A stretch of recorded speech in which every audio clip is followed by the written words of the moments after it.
Assalamualaikum warahmatullahi wabarakatuh.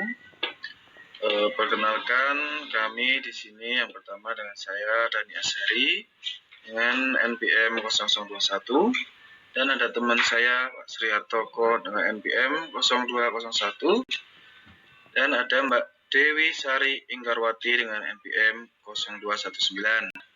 Kami di sini akan membawakan resiko pasar, resiko kredit, dan resiko likuiditas. Resiko pasar. Resiko pasar adalah resiko yang timbul karena adanya pergerakan variabel pasar dari portofolio yang dimiliki oleh bank yang dapat merugikan bank. Ada beberapa jenis resiko pasar termasuk resiko suku bunga, nilai tukar, harga komoditas, dan harga ekuitas. Pergerakan yang tidak menguntungkan dari variabel-variabel tersebut dapat menimbulkan kerugian bagi bisnis. Beberapa penyebab resiko pasar yang diketahui adalah resesi ekonomi, pergeseran suku bunga, dan kerusakan politik. Faktor risiko pasar. Yang pertama di sini ada risiko harga pasar saham. Jadi risiko yang terlibat dalam perubahan harga investasi saham. Risiko suku bunga bersumber dari fluktuasi suku bunga karena faktor fundamental seperti perubahan kebijakan moneter. Yang ketiga ada risiko nilai tukar mata uang asing. Dan yang keempat ada risiko komoditas. Risiko akibat perubahan harga komoditas seperti minyak mentah dan jagung.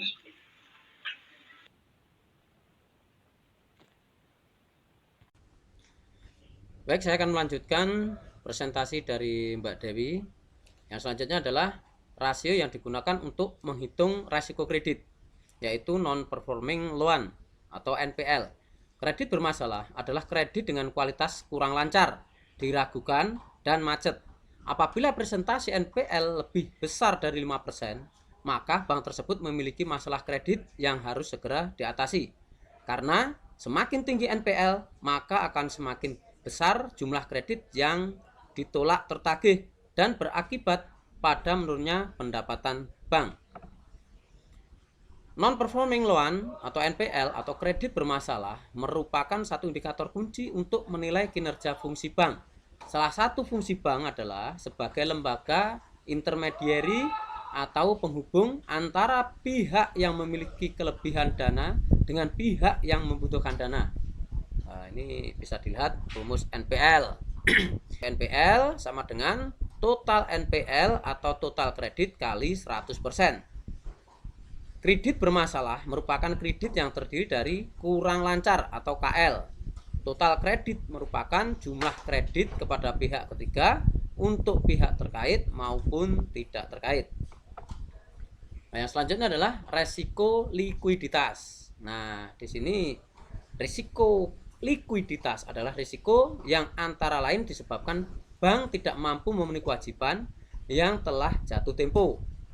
Maka secara umum definisi likuiditas adalah kemampuan untuk memenuhi kebutuhan dana atau cash flow dengan segera dan dengan biaya yang sesuai. Dari sudut aktiva, likuiditas adalah kemampuan untuk mengubah seluruh aset menjadi bentuk tunai atau cash. Sedangkan dari sudut pasiva, likuiditas adalah kemampuan bank memenuhi kebutuhan dana melalui peningkatan portofolio reliabilitas. Apabila bank tidak mampu memenuhi kebutuhan dana dengan segera untuk memenuhi kebutuhan transaksi sehari-hari maupun guna memenuhi kebutuhan dana yang mendesak, maka muncullah resiko likuiditas. Untuk presentasi selanjutnya akan dilanjutkan oleh Mas Dani. Terima kasih. Bismillahirrahmanirrahim. Saya akan melanjutkan presentasi dari teman-teman saya. Selanjutnya, materi selanjutnya adalah jenis resiko likuiditas.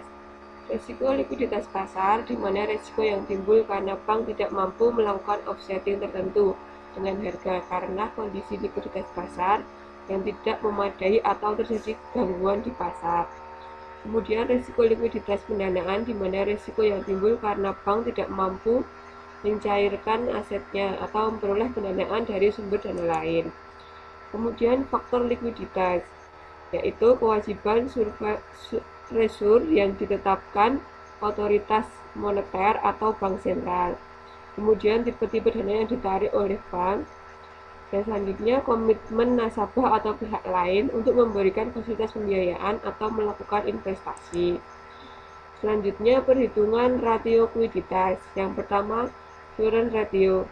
Current ratio biasanya digunakan sebagai alat untuk mengukur keadaan likuiditas suatu perusahaan dan juga merupakan petunjuk untuk dapat mengetahui dan menduga sampai di manakah kiranya kita apabila memberikan kredit berjangka pendek kepada seorang nasabah merasa aman atau tidak.